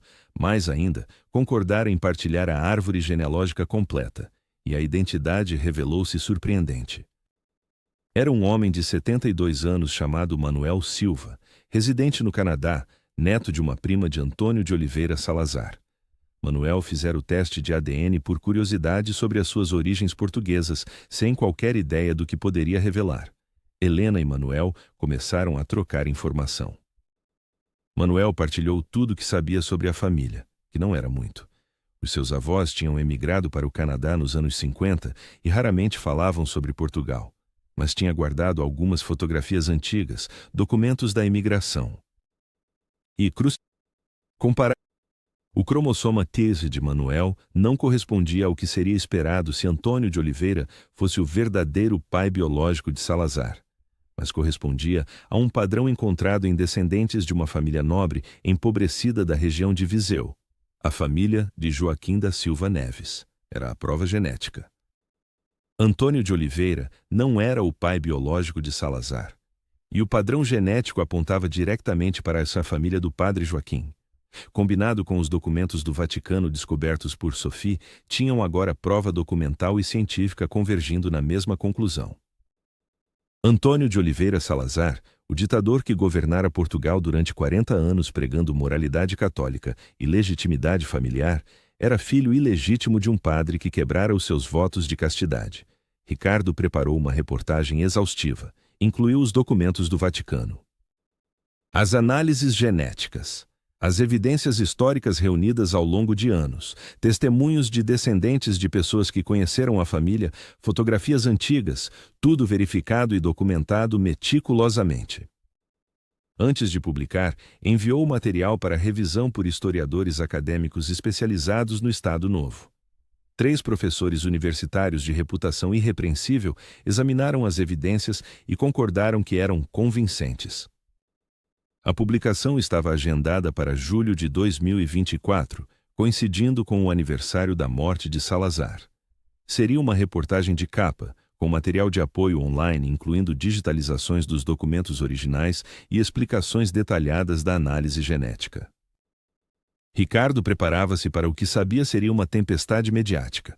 Mas uma semana antes da publicação, algo extraordinário aconteceu. Ricardo recebeu uma chamada telefônica de uma pessoa que se identificou apenas como alguém que conhece toda a verdade. A voz era de um homem idoso, frágil mas firme. Disse que era o Dr. Carlos Mendes, tinha 93 anos, sabia que não viveria muito mais tempo e queria finalmente descarregar a sua consciência. Tinha algo que acrescentaria dimensão humana à história que Ricardo estava prestes a publicar. O doutor Mendes explicou que fora o neurologista de Salazar após o acidente de 1968, que ouvira os delírios do ditador, que gravara tudo, que guardara as gravações durante décadas, preso entre o dever de confidencialidade médica e a importância histórica do material. Que o seu testamento instruía que as gravações fossem depositadas em arquivos históricos, mas decidira que era tempo de as revelar antes de morrer. Queria ter certeza de que seriam usadas apropriadamente por alguém sério e tinha lido sobre o trabalho de Ricardo. Ricardo viajou imediatamente para o Porto, onde o Dr. Mendes vivia numa casa de repouso. O médico idoso entregou-lhe um conjunto de cassetes antigas, cuidadosamente preservadas. Eram gravações pobres, com ruído de fundo, mas audíveis. A voz de Salazar, confusa e fragmentada, mas inconfundível, falando sobre o padre Joaquim, sobre Maria do Resgate, sobre o segredo que carregara toda a vida, sobre o medo constante de ser descoberto, sobre a culpa de ter usado o poder do Estado para proteger um segredo pessoal. Eram devastadoras na sua humanidade. Salazar, o ditador frio e controlado, revelava-se nos delírios como um homem atormentado, alguém que nunca conseguira aceitar completamente as circunstâncias do seu nascimento. Que construíra uma fachada de legitimidade moral precisamente porque sentia que a sua própria existência era ilegítima. Que castigara Portugal inteiro com a sua rigidez moral como forma de expiar um pecado que não cometera, mas que o marcara desde o nascimento. Ricardo, sobre como a vergonha internalizada pode transformar-se em autoritarismo externo, sobre como as feridas da infância podem moldar o destino de nações. Era história com letra maiúscula, mas também tragédia pessoal profundamente comovente. A reportagem publicada em 27 de julho de 2024 foi uma sensação imediata, não apenas em Portugal, mas internacionalmente. Os principais jornais mundiais cobriram a história. Historiadores debateram as implicações. Psicólogos analisaram como o segredo das origens poderia ter moldado a personalidade e políticas de Salazar. Geneticistas explicaram a ciência por trás das descobertas. A Igreja Católica foi forçada a comentar, admitindo relutantemente que os documentos vaticanos eram autênticos. Houve, previsivelmente, negação e contestação. Alguns historiadores conservadores argumentavam que as evidências, embora impressionantes, não eram absolutamente conclusivas, que poderia haver explicações alternativas, que era injusto julgar Salazar por algo sobre o qual não tinha controle. Famílias ligadas ao antigo regime protestaram contra o que chamavam difamação histórica. Alguns tentaram processos legais, todos rapidamente arquivados por falta de fundamento. Mas a verdade, uma vez libertada, não podia ser reprimida. Os documentos estavam publicados. As análises genéticas eram revisíveis por qualquer cientista. As gravações estavam disponíveis em arquivos públicos. Não havia como voltar atrás. A história oficial de Salazar tinha sido reescrita, e com ela, a compreensão de todo o Estado Novo ganhava nova dimensão. Já não era possível estudar aquele período sem considerar como os demônios pessoais do ditador tinham moldado 40 anos da história portuguesa. Helena Santos tornara-se inesperadamente uma figura histórica menor por direito próprio, a mulher que desenterrara o maior segredo do Estado Novo.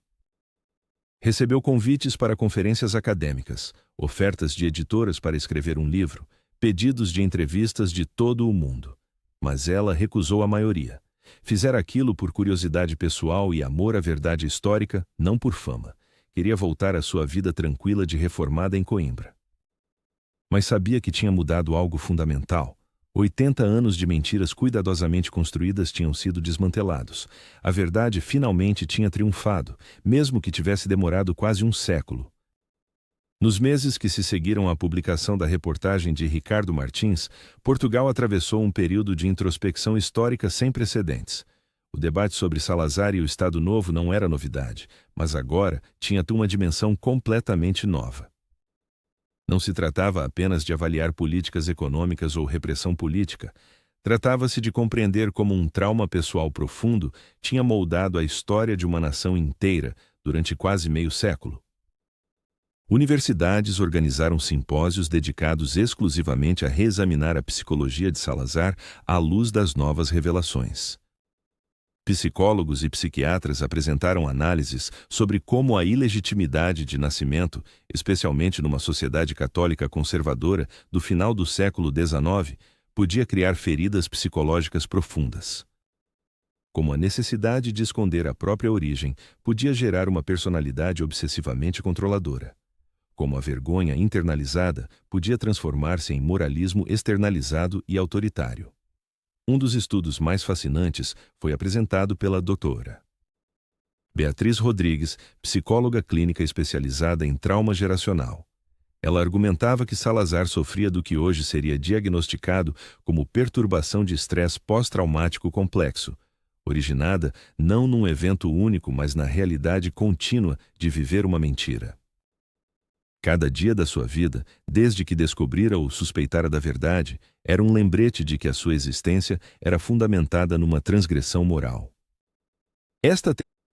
Historiadores começaram a reinterpretar políticas específicas do Estado Novo através desta nova lente, a obsessão de Salazar com a família tradicional, por exemplo. O regime promovia agressivamente um modelo idealizado de família nuclear legítima, onde o pai trabalhava e a mãe cuidava do lar e dos filhos. Casamentos civis eram desencorajados em favor de casamentos religiosos. Divórcios eram praticamente impossíveis. Filhos ilegítimos enfrentavam discriminação legal e social. Tudo isto ganhava novo significado quando se compreendia que o próprio Salazar era fruto de uma família completamente disfuncional segundo os padrões que impunha. Era como se estivesse a legislar o oposto da sua própria realidade. A construir no nível nacional a família perfeita que nunca tivera pessoalmente. Psicólogos chamam a isto formação reativa, um mecanismo de defesa onde a pessoa adopta crenças e comportamentos que são o oposto direto dos seus impulsos ou realidades inaceitáveis. A ênfase e a paranoia de Salazar, a rede extensa de vigilância que criara, a polícia política omnipresente? Tudo isto fazia sentido quando se compreendia que não estava apenas a proteger o regime político, estava a proteger um segredo pessoal. A PIDE não existia apenas para reprimir comunistas e opositores políticos, existia também, através do seu gabinete secreto, para garantir que a verdade sobre as origens do ditador nunca viesse à luz. Era uma instrumentalização do Estado para fins pessoais de uma escala verdadeiramente extraordinária. Alguns historiadores argumentavam que isto tornava Salazar ainda mais condenável. Não apenas tinha sido um ditador, tinha usado os recursos de uma nação inteira para proteger um segredo pessoal. Quantos milhões de escudos tinham sido desviados para operações do gabinete D? Quantas pessoas tinham sido vigiadas, ameaçadas ou mesmo mortas para manter o segredo? O custo humano e econômico desta obsessão pessoal era incalculável. Outros, porém, adoptavam uma visão mais compassiva. Argumentavam que Salazar era, em última análise, uma vítima. Vítima das circunstâncias do seu nascimento, vítima de uma sociedade que estigmatizava brutalmente a ilegitimidade, vítima de uma igreja que pregava castidade, mas não fornecia apoio adequado quando os seus sacerdotes falhavam. Vítima da sua própria psicologia ferida, que nunca recebeu tratamento ou mesmo reconhecimento. Isto não desculpava as suas ações, mas ajudava a compreendê-las num contexto humano mais amplo. O debate era intenso e, por vezes, emocional. Em programas de televisão, painéis de discussão mostravam gerações diferentes com perspectivas radicalmente diferentes. Os mais velhos, que tinham vivido sob o Estado Novo, tendiam a ser mais defensivos em relação a Salazar, vendo a revelação como ataque desnecessário a uma figura que, apesar de tudo, trouxera estabilidade a Portugal. Os mais jovens eram geralmente mais críticos, vendo a da história como confirmação de que ditaduras são sempre construídas sobre mentiras e hipocrisia. No Vaticano, a revelação causou embaraço considerável, mas também uma oportunidade para reflexão. O cardeal secretário de Estado emitiu uma declaração reconhecendo que a Igreja do século XIX tinha lidado inadequadamente com casos de quebra de celibato sacerdotal. Que o foco tinha sido demasiado na proteção da reputação institucional e insuficiente no bem-estar das pessoas envolvidas, especialmente as crianças nascidas destas relações. As histórias sussurradas durante gerações tinham afinal fundamento. Outros sentiam-se invadidos, como se os segredos da comunidade tivessem sido expostos sem o seu consentimento. A aldeia tornou-se temporariamente destino turístico, com jornalistas e curiosos querendo ver onde Salazar nascera, onde o padre Joaquim servira, onde o segredo fora guardado durante tanto tempo. A casa onde Salazar nascera, há muito abandonada e em ruínas, foi adquirida por uma fundação histórica que planeava restaurá-la como museu. Mas isto gerou controvérsia. Deveria um local associado a tanta mentira e sofrimento ser preservado como atração turística?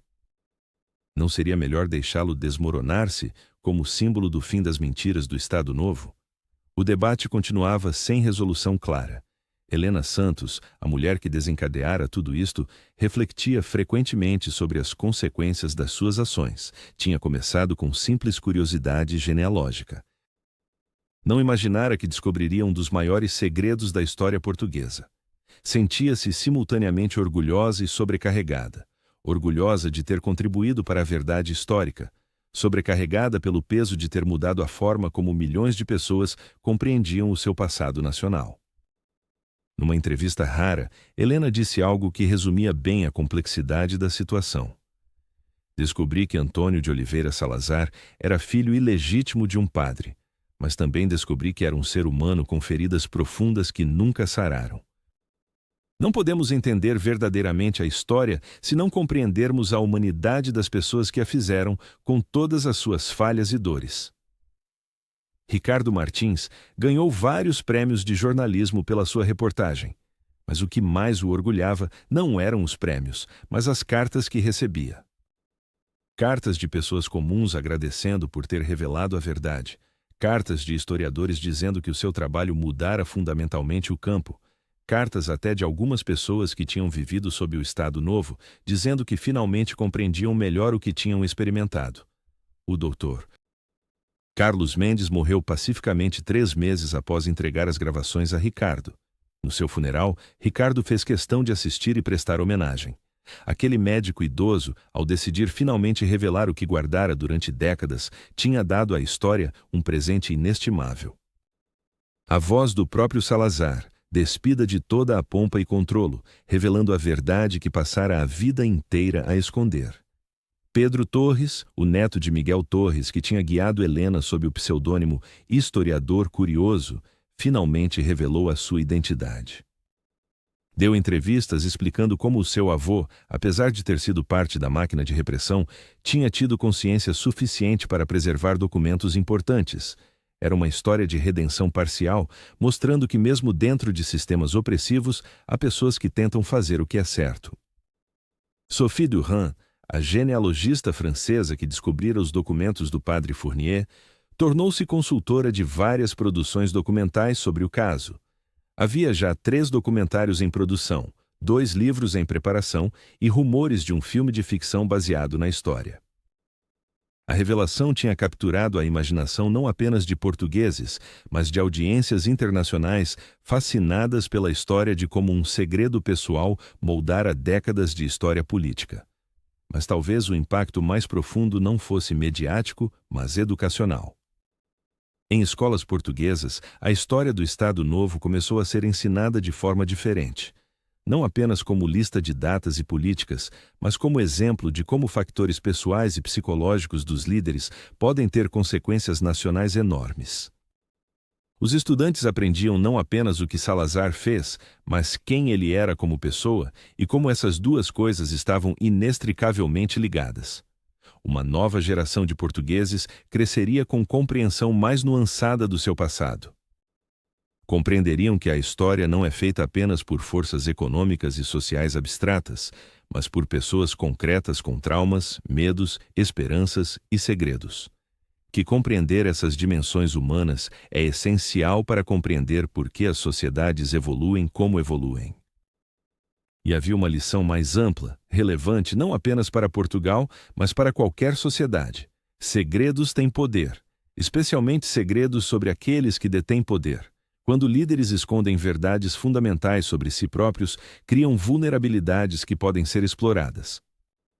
Constroem estruturas de ocultação que acabam por servir propósitos muito além da proteção inicial. A transparência, mesmo quando dolorosa, é sempre preferível às teias complexas de mentira que inevitavelmente se desfazem com o tempo. Salazar passara 80 anos escondido. Construíra um regime inteiro como armadura contra a verdade, usar o poder de um Estado para silenciar qualquer um que se aproximasse do seu segredo. Mas no final, a verdade emergira. Não através de grande conspiração ou revolução, mas através de curiosidade de uma reformada, persistência de um jornalista, consciência de um médico idoso e o poder da ciência moderna. A verdade tinha a sua própria força, paciente mas inexorável. Antônio era um fim apropriado para um homem que vivera com tanto medo da verdade. A verdade tinha finalmente vencido. E Portugal, confrontado com esta revelação, podia finalmente começar a compreender verdadeiramente o seu próprio passado. As perguntas que Helena Santos fizera inicialmente tinham sido respondidas. Quem era realmente Antônio de Oliveira Salazar? Era filho de um padre e de uma criada. Era uma criança ilegítima criada sob mentira. Era um homem ferido que transformou a sua ferida pessoal em políticas que afetaram milhões. Era um ditador, sim, mas também uma tragédia humana. Era todas estas coisas simultaneamente, complexo e contraditório como todos os seres humanos são. E agora, finalmente, depois de 80 anos de ocultação sistemática, o mundo conhecia a verdade completa. O teste de ADN, aquela tecnologia moderna que Salazar nunca poderia ter imaginado, tinha destruído décadas de mentiras cuidadosamente construídas. A ciência, a persistência humana e o simples amor à verdade tinham triunfado sobre o poder, o medo e a máquina de repressão de um Estado autoritário. Era uma história, sobre verdade, sobre poder e sobre a humanidade imperfeita das pessoas que moldam o destino das nações. E era uma história que, uma vez contada, nunca mais poderia ser esquecida. O segredo de Salazar tinha finalmente sido revelado. E com essa revelação, Portugal podia, talvez, começar a compreender-se verdadeiramente a si próprio.